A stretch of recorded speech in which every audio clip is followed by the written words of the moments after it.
আমরা আসছি চাচা বগুড়া থেকে। এখানে কয়জন এভাবে কোরআন শরীফ পড়েন? 5 জন। আপনার সময় কয়টা থেকে? আপনি কয়টা থেকে কয়টায় পড়ান? 11টা পর্যন্ত।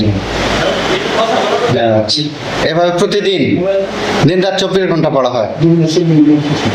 আমরা আছি নওয়াব বাহাদুর সৈয়দ নওয়াব আলী চৌধুরীর কবরস্থানে। সেখানে আপনারা দেখতে পাচ্ছেন জি, আমরা ঢাকা বিশ্ববিদ্যালয়ের ছাত্র। জি, সেই জন্য এটা দেখার খুব শখ ছিল।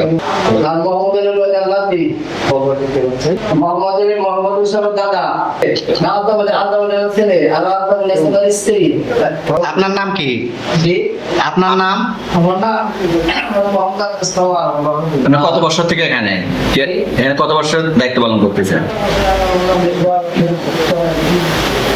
3 বছর। 30 বছর। 30 বছর।